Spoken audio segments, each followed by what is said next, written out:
Hello everyone, my name is Aaron Pena and this is my week 6 synthesis. I apologize, I am not feeling well, so today you get a voiceover. Let's dive in.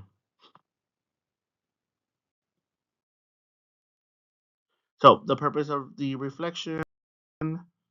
The section introduces the reflective engagement with two assigned readings, Robinson and Tai and Wei, to examine how language, culture, and identity intersects with mathematics education.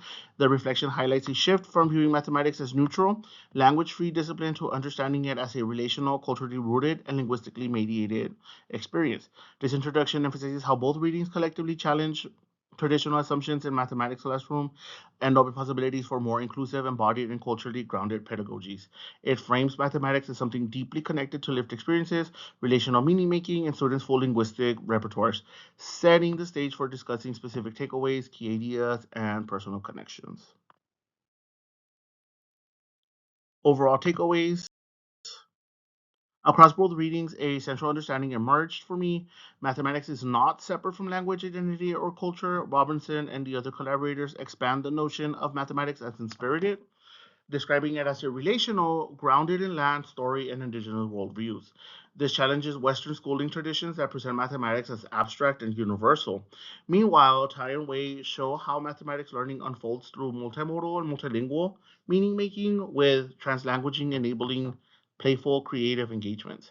Together, these works deepen appreciation for the centrality of language and relationship in mathematics, highlighting that mathematical ideas emerge not only through symbols and procedures, but through communication, through the movement, through their humor, and through their shared experiences. They collectively shift mathematics from a decontextualized discipline to one that lives through students' voices, cultural repertoires, and way of knowing. Key ideas from the readings include Robinson presents mathematics as deeply embedded in relationship with land, community, language, and experience. Rather than abstract set of concepts, mathematics emerge through stories, cultural practices, and patterns observed and lived within indigenous contexts.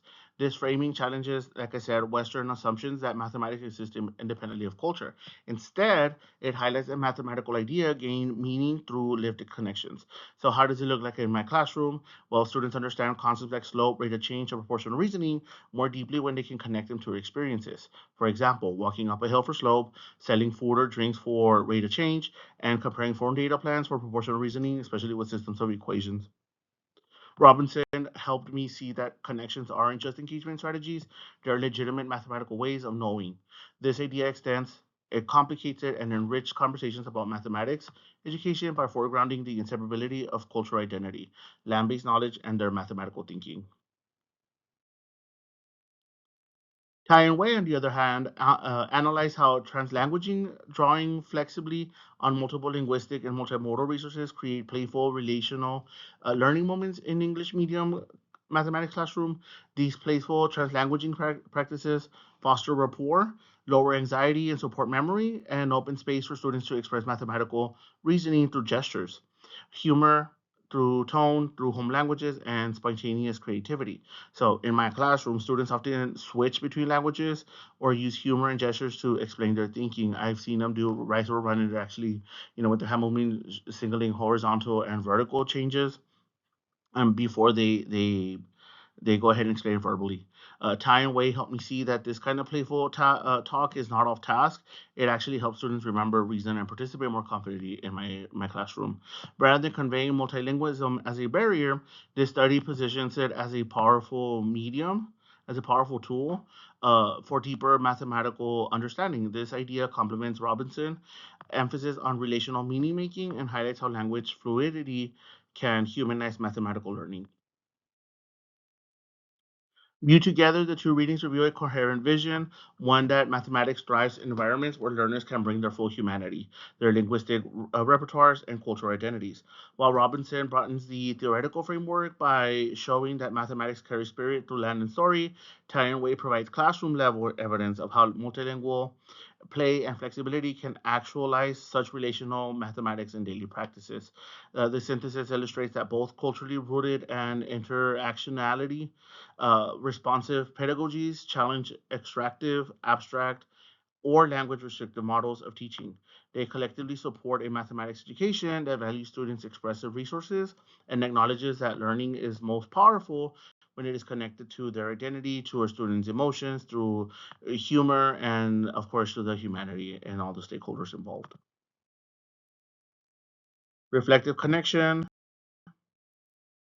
So, reflecting across both articles introduced movements of productive discomfort. One challenge was questioning longstanding assumptions that rigor requires control, precision, and adherence to standardized academic language. Robertson emphasizes emphasis on relational, storied mathematics disrupt these assumptions by suggesting that meaning making emerges through connection, not constraint.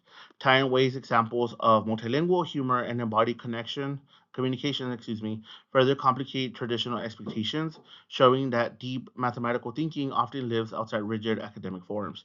So these mathematics or these readings, mathematical readings, collectively surprised by revealing how much richness is lost when mathematics is stripped of the culture, of the linguistics, and the emotional dimensions that goes with it. They also highlight how teaching practices can either open or close possibility for students to bring their full selves into mathematical spaces, which is vital for learning.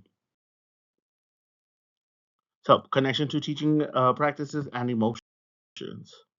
These readings prompted deep reflection on my own classroom practices as a mathematics teacher. I recognized moments where students used Spanish and English fluidly or relied on gesture, humor, and storytelling to communicate their understandings. Previously, I may not have named these practices as a mathematical reasoning. Now I see them as an essential expression of thought. And the more we do these syntheses, the more I can see it play in action, and the more I recognize what the articles we've been reading are trying to say. So the readings encourage me to create more space for my students for repertoires and to value translanguaging as a resource rather than a deviation. They also encourage humility, listening more, speaking less, and allowing mathematics to emerge relationally rather than controlling every interaction as their teacher. This shift aligns with broader commitments to equity, cultural responsiveness, and honoring my students' identities. The readings evoked emotional responses of affirmation, curiosity, and a sense of recognition. I pictured my own students laughing as a code switch to make sense of a problem or using movements to illustrate an idea. The images helped me see mathematics as something alive and embodied, mirroring the spirit described by Robinson. I also felt encouraged by Tai and Wei's examples, which validated language practices I do in my classroom. These feelings and images underscore how mathematics teachings become more meaningful when it honors my students' identities, their cultures, and their respective practices. They also motivate me to rethink what counts as legitimate mathematical participation and to cultivate a classroom where relational and linguistic richness can thrive. My final thought: the emphasis on mathematical education is fundamentally relational. Language does not simply convey mathematics, but it shapes, creates, and animates it.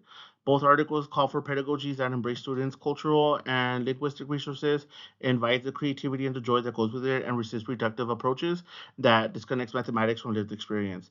This concluding perspective reinforced that meaningful change in mathematics education requires attention to identity, to the language, to the land, and to the relationship, such as elements that enrich learning and ensure students feel seen, valued, and capable within mathematical spaces. And here are the resources. Thank you very much. We'll see you all next week.